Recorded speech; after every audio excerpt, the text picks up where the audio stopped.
আজকের রেসিপি সিঙ্গারা। আমি এখানে 200 গ্রাম ময়দা নিয়েছি। ময়দার মধ্যে আন্দাজ করে লবণ, চিনি আর সাদা তেল দিয়ে ভালো করে ময়ান দিয়ে নিয়েছি। ময়ানটা ভালো করে হয়ে গেলে তারপরে আমি অল্প অল্প করে জল দিয়ে ময়দাটাকে মেখে নেব। ময়দাটাকে বেশি করে জল দিয়ে মাখলে একটু নরম হয়ে যেতে পারে। এই জন্য অল্প অল্প করে জল দিয়ে মেখে শক্ত একটা ডো তৈরি করে নিলাম। এটাকে চাপা দিয়ে আমি আধ ঘন্টার জন্য রেখে দিলাম।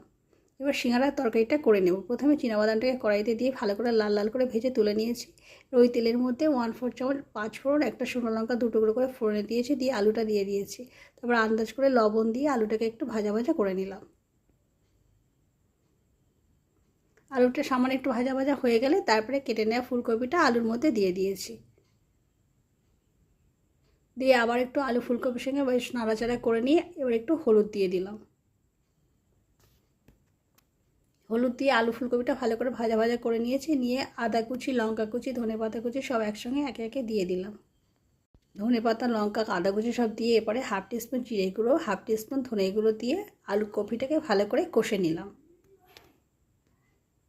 এবার 2 টেবিল চামচ জল দিয়েছি। জল দিয়ে সবজিটাকে ভালো করে আমি চাপা দিয়ে একটু সেদ্ধ হতে দেবো। সিঙ্গারার সব সবজি কিন্তু সিঙ্গারার যে তরকারিটা আমরা খাই সেটা কিন্তু একটু আস্তে আস্তে থাকলেই কিন্তু ভালো লাগে।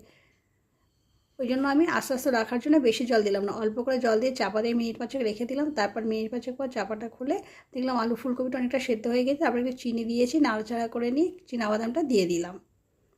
চিনাবাদামটা দিয়ে ভালো করে আলু ফুলকপির সাথে মিশিয়ে নিলাম। আলুটা দেখুন সেদ্ধ হয়ে গেছে এবং আস্তও আছে।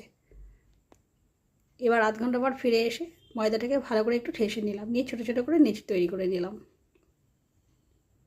এই তরকারিটা একটা পাত্রে তুলে নিলাম, নিয়ে এবারে সিঙ্গারাটাকে করে নেব।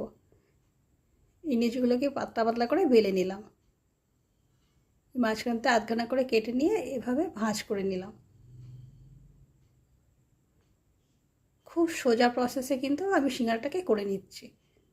সবাই কিন্তু এভাবে করলে কিন্তু সবাই করতে পারবে। এভাবে করে নিয়ে তারপরে তরকারিটাকে আমি ভিতরে একটু তরকারিটাকে ভালো করে চেপে চেপে ভিতরে একটু ঠেসে ঠেসে দিলাম। দিয়ে এবারে মুখে একটু জল লাগিয়ে নিয়ে সিঙ্গারার মুখটাকে এভাবে ভালো করে বন্ধ করে দিলাম। সব সিঙ্গারাগুলোকে আমি এভাবে তৈরি করে নিলাম।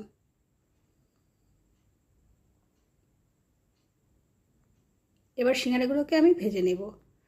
ওভেনের টেম্পারেচারটা লোতে করে দিয়ে সাদা তেলে আমি সিঙ্গারাগুলোকে ভেজে নিচ্ছি। এক পিঠ হতে দিলাম, এক পিঠ হয়ে গেলে আবার উল্টে দিয়ে আরেক পিঠ হতে দিলাম। আর এক পিঠ হয়ে গেলে লাল লাল করে সিঙ্গারাগুলোকে ভেজে তুলে নেব। সব সিঙ্গারাগুলোকে আমি চারটে চারটে করে ভেজে নিয়েছি। দেখুন কত সুন্দর হয়েছে।